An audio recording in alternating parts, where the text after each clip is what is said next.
What's going on, everyone? Josh High here with Results Driven. I'm excited to share an awesome story, an awesome success story with you guys. Here in a moment, I'm going to bring on Jeff and Regina and talk about their journey with us so far. And we're actually going to loop in their coach, Jordan, as well, to talk about where they started. What were some of the things that they incorporated, right after they jumped into the program, and then really where they are today. So let's go ahead and let's welcome them on the call. Jeff, Regina, how are you guys doing? Doing great, thanks. Great. And we also got Andrew on our team too. That's the whole trio. The whole trio. Is Andrew on? I don't see him. I want to make sure. I know he was on before we hopped on, but make sure that we can get him in as well, Krizelf, if you're listening. But welcome. By the way, I know I was sharing with you guys a little bit about this and kind of why we do it. So let's back up. You guys have been in the program for 4 months now. Let's go back. What did the business look like at that point in time? So there was no business. So we were starting from scratch 4 months ago. So we've been in real estate for quite a while now, but we were very focused on land for the last 2 years. That was just our niche that we settled in. We had completely moved away from doing anything with houses. Okay. So you guys were doing land, and then what's it look like today? What's the exits? What are you guys targeting now? Yeah, sure. So we're doing a combination of fix and flip and wholesale. Okay. So we've, I think, done about 13 transactions over the last 3 months. A couple of those are still in process. We've got 2 flips going on right now. The team is still basically the 3 of us. We've brought on a project manager to help us with the flips. Nice. We are bringing on an operations manager to help us with some of the admin work and the TC function as well. Okay, awesome. So when you started out, you didn't have really a whole lot going on. You were focusing on land. Jordan, do you want to talk through what were some of the key areas, key points of focus as you started working with these guys? I think the first thing came down to setting a goal, right? So we knew that we had pretty lofty ideas of what we could put together and accomplish. So the very first thing was getting them to basically into a rhythm, right? So it's something we talk about a lot in the small group, is like getting into a very predictable meeting rhythm and going through a very predictable agenda, so that there is like accountability at every level. And then past that, it was a matter of putting together a marketing plan that we thought would like match both their availability as well as their budget. So I believe, correct me if I'm wrong, guys, we started off with like a $5,000 or $6,000 budget with like need to sell my house fast, right? So we basically were trying to figure out a way to get you guys the highest quality lead and really the fastest time frame for that money to start coming in. And we weren't looking for something with a cash conversion cycle of like months, right? We were looking for something that would make us money today and allow you guys to like actually put money in the bank so you could continue to invest in marketing down the line. So again, it was kind of like just getting a very particular rhythm, then making a marketing plan that fit their need and their time frame, basically. Awesome. So you bring up a great point. So rhythm, one of the most important pieces as it relates to rhythm is really the structure that brings to the organization. We as human beings, we naturally thrive in structured environments. I tell people all the time, that's the reason the military is able to take any civilian and turn them into a well-trained soldier in as little as 60 days through their structured, regimented process, right? And as it relates to structure, I would imagine you guys have segregated basically your guys' roles and responsibilities. Could each of you guys go through like what's your role and responsibilities in the organization right now? Regina, if you want to kick us off. Yeah, sure. So I am the person that is setting the vision and the path for our company. I've been setting up all of our systems and just sort of trying to lead us along the path. The systems thing always, it feels like I'm saying, I don't really do anything, but it eats up a lot of time just getting all of our processes put in place, because we were essentially starting from zero. And while we've implemented a lot of the stuff from your program, it's not quite as easy as just, all of a sudden it's ready and it just magically works all on its own. Oh, yeah. We have to work a little bit to tailor it to how we work as well. And so that's what we've been working the kinks out on for the last couple of months. Okay, nice. Jeff, what do you handle in the operation? So my main function is overseeing the lead gen, and we can talk about managing the need to sell my house fast system, because that was one of the my engineer brain has me focused on ensuring those leads are coming through and that they're quality. So Okay. managing costs. My other primary function is the acquisitions, basically fuss. So I'm kind of that front end, filter out the leads, qualify them, and then get them under contract. And Jordan will probably talk about this, but as we started getting more deals, I had to kind of step into some other TC functions that were just because we were getting a little bit victims of our own success. So that's my main mission. Isn't that cool though? You go, you solve one problem, the lead generation, and then all of a sudden you get leads in, and then you go and you start having better quality conversations with qualified opportunities. You land those and convert them to deals, and now we got a bottleneck with transaction coordination. That's awesome. So does the puck stop there for you then? Like after transaction coordination, we buy the deal. Does it go to Andrew then at that point, and he does like project management, dispo? Andrew, do you want to talk a little bit about your role and responsibility? Yeah, sorry, I'm not having. Can you guys hear me well or no? Yeah, Yeah, we got you sound loud great. and clear, man. Oh, perfect. Yeah. So that's I'm basically building out a buyers list, a buyer pipeline, and I'm basically dispoing the properties, building relationships with buyers, and handling the project management, handling the rehabs. I come from a background of that a little bit. Nice. I've done a little bit in the past, so that's kind of was right up my alley when we joined this team together. Nice. Okay. Yeah. So it fits perfectly. So Jeff, going back to the engineer, the mindset there, my degree is actually in civil engineering as well. And when it comes to implementing a sales process, did you have anything in place prior to jumping into the program, or what's the difference between what you're doing now from an acquisitions perspective, versus when you started?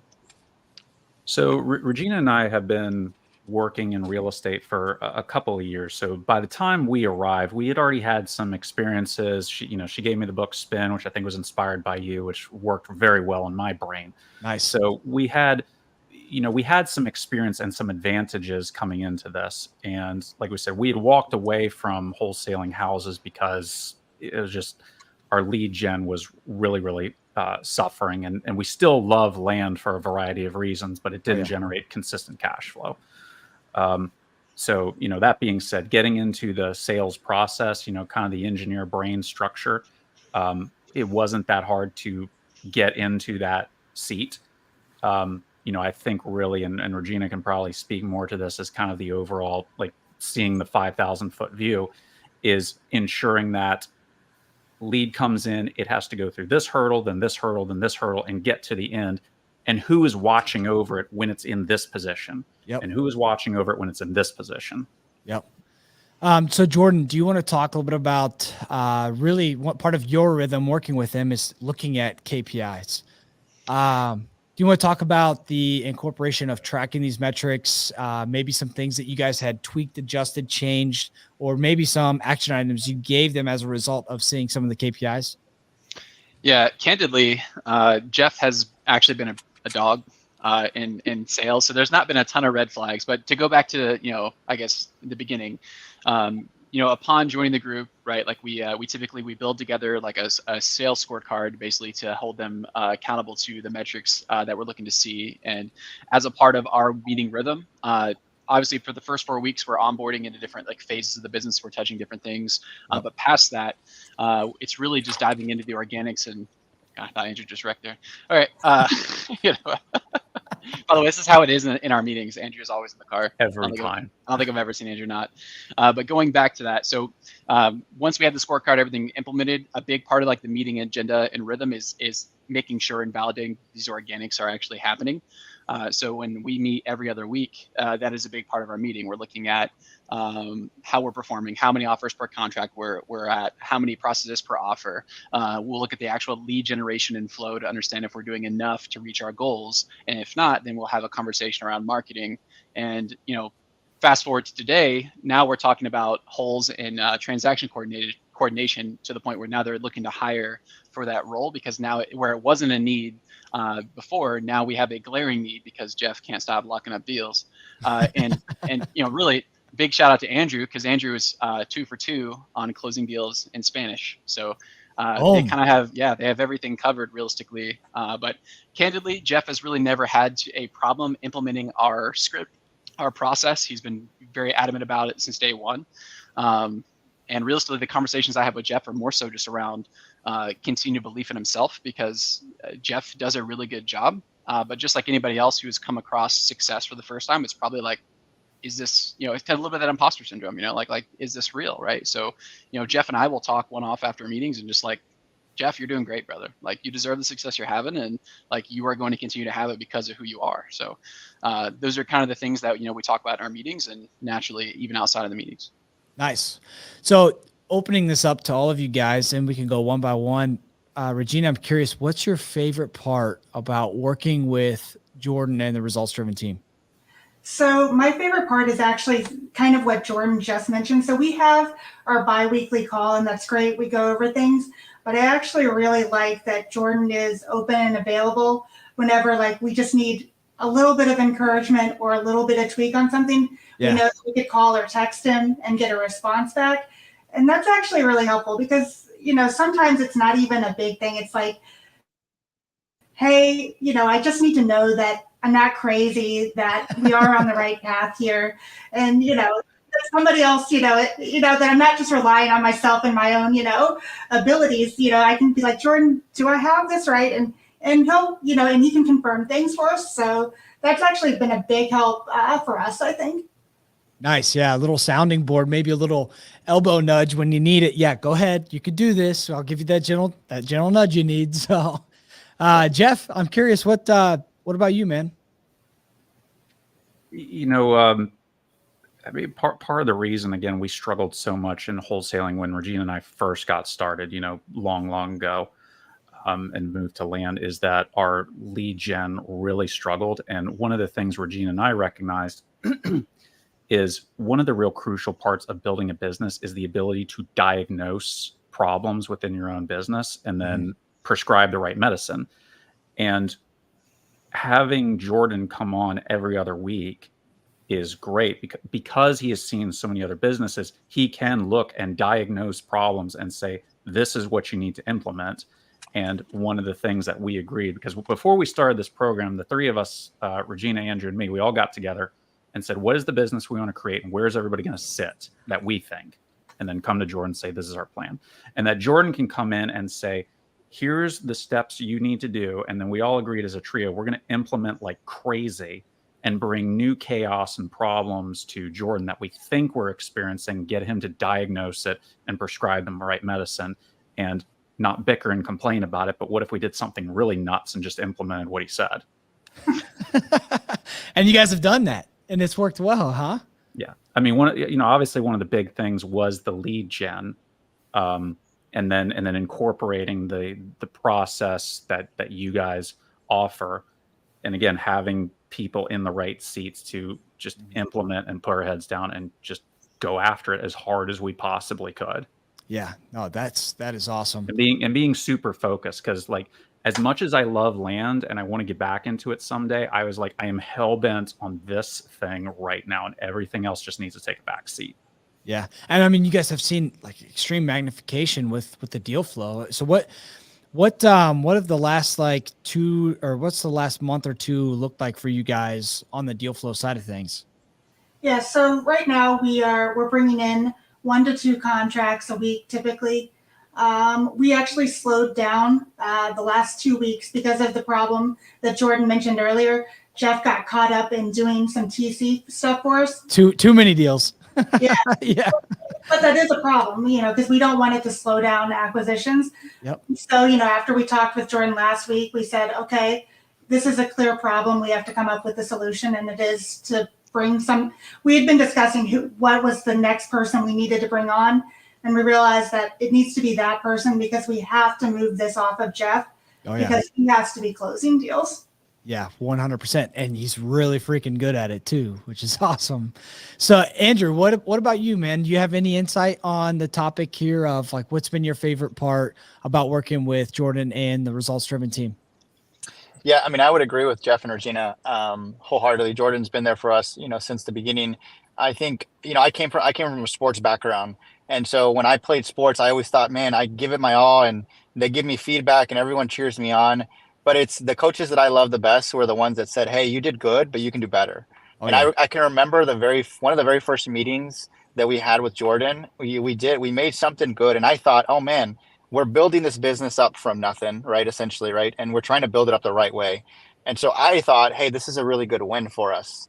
And Jordan's like, why did you only accept that?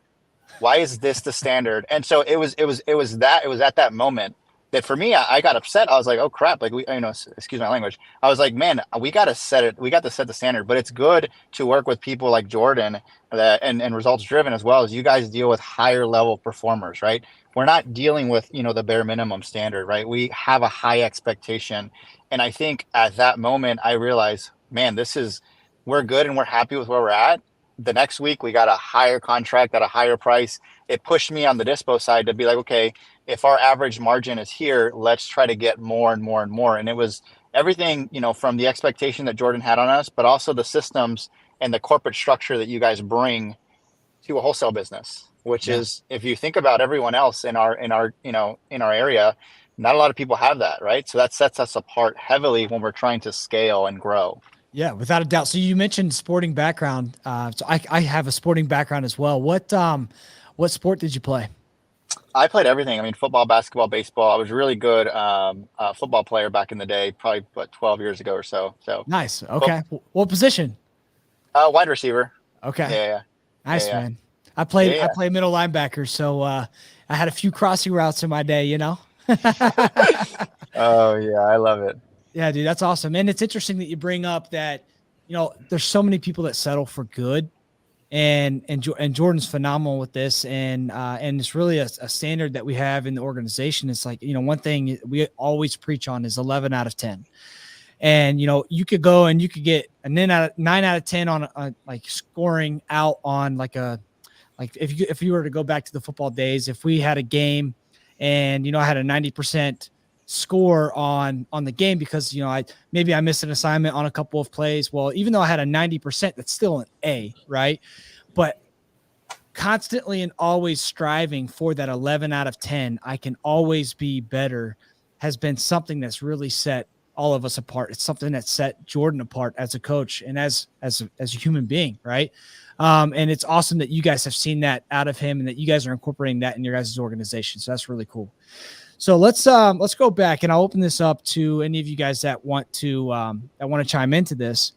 If you could go back, and for the people watching that are in the same position or a similar position that you guys were in 4 months ago, what's a piece of advice that you would tell someone in those shoes right now? So I think for me, it would be to have a plan for what you want to accomplish. So whether it's if you have the plan, before you join the program, or if it's a plan you're developing your coach, but have a clear vision of where you're trying to go. Because if you don't know where you're going to go, how are you supposed to chart the path there? Mm-hmm. And so for us, when we decided to join the program, Jeff, Andrew, and I, we haven't been to your in-person 2-day yet, but we have done it virtually. So we sat down together and did, watch the 2-day virtually. And we also held sort of like our introductory quarterly meeting, going with EOS. So where we, sat down and we thought through, what is our BTO going to look like? What are our goals? What do we want this to look like at the end of the year? What do we want it to look like 3 years from now? And we had those discussions up front. Came up with our core values and just really figured out how we were going to work together and what we were trying to build. Yeah, no, that's huge. If you don't know the end goal, it's impossible to reverse engineer it. And a lot of times, people might think that, this kind of sounds good, but there's really no why or strategic plan behind it. So then when you go and you look at your day-to-day activities, it gets easy to get lost in the day-to-day activities. And then a week goes by, a month goes by, a quarter goes by. Next thing you know, 12 months later, you're like, wait, I didn't make any progress. So to your point, we weren't tracking towards anything. And that's a big reason why. So that's huge advice. Jeff, do you have any input on that? Yeah, there's a few things that come to mind. Some lessons that Regina and I had learned before we got here is, when we first started, we eventually learned there is a critical mass of marketing spend that you have to do if you're going to get anything done. Mm-hmm. You can't throw $500. You can't even throw 1,000 at it per month and expect deal flow. It doesn't work that way. even our KPI right now, like the estimate originally was going to be like, what, $4,000 cost per contract, but you get a $20,000 assignment fee. You're like, I don't care cost contract anymore. We're doing a little less than that. But the point being, like, we experience that with mailers. So anybody who wants to start out, like, know that you're going to have to spend a bit, and it's going to take a minute before that arrives. And if you're thinking you're going to get a deal in, day one, in 14 days, you're paid off, like, I got bad news for you. Doesn't work that way. It just doesn't. Like, you have to have some like, you got to be in this. If you're not ready to haul for 6 months, you're not ready for this yet. Just full stop. Yeah. The second thing is, like, if you're going to jump into this and you're going to do it, like we talked about, is having complete focus and full tenacity to go after this thing. Like I said, I would love to do some land stuff. I have been laser focused on this the whole way. Like, I don't even care about the other stuff right now. I just don't. I think the third thing, again, is identifying problems and implementing as fast as possible, which is why it's great to have Jordan around. Mm-hmm. I think the other thing that, I want to do, better in the next quarter, and you already hinted at it, is, well, how do I get to 11 out of 10? Mm-hmm. Like, I'm not doing bad as our acquisition guy bringing stuff in. How do I edge it out just a little bit more? So getting into the sales pods, keep studying spin, doing those little things to get a little better, and not be afraid of hiring, like, before problems start to manifest, because Jordan can already see that coming down the road where we can't. Yeah. So let's talk through each one of those. You threw a lot out there, and I think these are phenomenal points. So let's break this down a little bit. You talk about implementation, right? That was your third point. There's this equation when it comes to getting results. A lot of people focus on knowledge. So there's knowledge plus action equals results, right? And everybody emphasizes the knowledge component. But the one thing that it sounds like you guys value, which I love about you, is that a lot of people don't understand that there's an exponent to the action component. It's 10 times. If you take action and you don't have as much knowledge, you will get more results because you're taking action. You're failing fast. You're learning from your mistakes. So the fact that you guys have the knowledge, you guys are taking massive action, is a big reason why you guys are getting the results that you have today. So one of the components you also talked about being laser focused. I had one of my coaches, Andrew, going back to the playing days. One of my coaches always said that a man who chases 2 rabbits will never catch one. Think about that for a moment. If you're chasing 2 shiny objects here, it's hard to go and capture and be really good at just one thing. And I think that's something that we learned early on as we were building out our business. And a reason why we saw so much success so fast in our organization is that while everyone else is talking about multifamily, they're talking about this strategy, that strategy, this shiny object, that shiny object. We decided to really stay focused on what we were really good at. And I think that, again, is a big reason why you guys are seeing some success right now. So what was the third one? There was a lot there. So we talked about implementation. We talked about staying focused. Talk about kind of the expectation of cost up front, like kind of that critical mass on marketing spend. Yes, 100%. A lot of people are so focused on, and we preach this all the time, let's focus on the return, not the cost, right? If we know and understand and believe that there's going to be an ROI, if we know that we're going to get a 3, 4, 5x ROI, how much should we spend? Well, the answer to that should be infinite. But the reason why people don't make those investments in the business is because they don't have a predictable outcome. And you guys have been able to implement a lot of the corporate structure and frameworks in order to provide that predictable outcome for you guys to have confidence to investing more in marketing. So I think that, and there's a couple other, like, just to break this down one level further, it's that when we got our lead gen system on Need to Sell My House, it's also, if you're going to spend that kind of money and be prepared for that 6-month block of spend, it's also about managing these leads to ensure that you're getting after them as soon as possible, being, tenacity to not let these things sit on the sideline. Mm-hmm. But then 2, to manage those costs, because if you're not careful, that lead gen starts going and you're spending money like crazy and you're not on top of it, managing what's a real lead and like what's just an on-market listing. If you're not on top of that thing, your costs get out of control. So you have to have somebody who is understanding and managing that. Otherwise, our cost per contract probably would have been $4 or $5 grand per contract. Yeah, and Which still I would have think been it's fine. Yeah, sorry. no, you're good. I think it's a unique setup that you guys have, that not only are you in charge and owning the marketing lead generation component, but you also own and are in charge of the acquisitions piece. Those are the two most important functions. And now that they're communicating and you're able to say, okay, I know that we're following up with these in a timely manner. I know that we've implemented all the processes to get that lead on the phone and qualify them and vet them accordingly, right? But when you have two different people, two different departments running those things, there's some extra layers that get involved. It's just the reality of it. So I think that's also been super helpful for you guys. And I don't know if you have any insight on that or any additional input.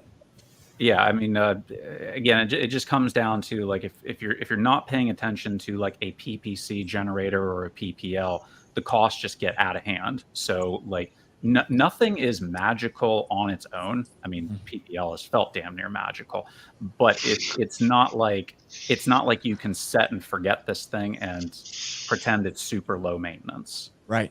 Awesome. Great points. Andrew, what about you, man? What advice would you have for someone who's in the shoes that you guys were in 4 months ago? I would say I'm a big believer in taking action. I think taking action would be really, really key and important. I have a question for you, Josh, if you don't mind. You've had a lot of success with a lot of your students in your program, and I've seen a lot of that, and I've reached out to a lot of your students as well too. What advice would you have for somebody like us in our situation? Right, we're having success early. We're at month 4. What hurdles do you envision us having, in the next 4 to 6 to 8 months or so? Yep. And what advice would you have for us? Because the last thing we want to do is to get the wheels spinning, get the motivation, get going, and then halt and stop. Yep. So one of the biggest things for you guys is going to be hiring, right? So you guys are all in it, doing it right now. And in order to magnify your results from where you are now, you're going to have to bring people on. So that's going to be making sure that we're dialed in. The one thing that could hold you back is bringing the wrong person in and putting them in the wrong seat. So think of if it's a transaction coordinator. Now you think that you just freed up Jeff's time, but then you find out 3 months in that it's not the right person. Well, then you're back to the drawing board. It's going to take you 30, 60 days just to get applicants in the door and interview them, find the right person, let alone onboard them, and then basically hand everything off to them. So if you make a mistake there, that's eating up a lot of Jeff's time. Now also think of, if you put the right person in that seat, how much of his time is now freed up to go and hire acquisitions specialists, right? Mm-hmm. So now if we can have 3 Jeffs on the team, now what kind of deal flow can we do? But again, if you make the wrong hires there, that could also set you back quite a ways. And every bad hire is literally a 3 to 4 month bare minimum setback. So you make 4 bad hires, there goes the whole year. That's 12 months, right? So that's the number one thing when it comes to recruiting, hiring, and onboarding people the right way and equipping them and putting them in a position to be successful. That's the number one most important thing for you guys and where you guys are going. I mean, I think the other thing, like, we talk about a lot how, we got onboard acquisitions and, again, we're kicking out a deal or 2 every week, but I do have to give hats off to Sam Singh, for starters, for getting us on board in this group. Sam's hanging out with us in Houston this weekend, so good to see you. Nice. What's up, Sam? Good to see you guys. How's it going, brother? What's going on? Dude, oh my God, it's Jordan too. Okay, I'm gonna get away from your guys' amazing limelight. These guys are absolutely crushing. Good to see you guys. Love you all. See you, Sam. Love you too, Sam. But I also have to give hats off to Andrew because, I drop in these contracts and now he's got to go deal with it. He's got to go talk with however many dozen buyers and 15,000 walkthroughs every freaking house. I don't know how he does it, but somehow he manages to go do all of this. So yeah, tenacity. I'm putting in a lot of hours, but Dispo is also putting in an unbelievable amount just to handle all these things. Yeah. Yeah, no, it's a necessary component. And what's going to happen is when you guys hire, you'll have to do all of the things to onboard them and train them and continuously manage them over time. But right out the gate, you're still going to be sitting in your seat as well. And it's going to hurt for a little bit of time. And that's why it's so important that when you do invest that time in that individual or those people, it's got to be the right fit. And so your ability to vet that, and obviously Jordan will be a big part in helping that, right? to make sure that you guys are putting the right person in the right seat and making sure you have all of the tools and resources necessary to onboard them appropriately. But it's just one mistake there could really be a big setback. Yeah, for sure. We're super conscientious of that, but we have faith. Like everything we've done in y'all's system has worked so far. So we have faith that if we implement the hiring system, it'll work out. Oh yeah, it's worked well for us and many others. Well, I do appreciate you guys for your time hopping on. Thank you for the advice. Thank you for the input. Super excited and happy to see the success that you guys are having. And I really appreciate you guys hopping on and talking through that. So with that being said, guys, that will be a wrap for our student spotlight. Thank you guys again. And if there's anyone here that's watching that wants to learn more about how we help people take their business to the next level, feel free to reach out to us. You can go to our website, www.resultsdrivenrei.com. That's resultsdrivenrei.com for real estate investing. So thank you guys again. Wish you guys the best of luck and looking forward to continue to work with you guys. Thank you so much. Yep. Thank you, guys. Have a great one, guys.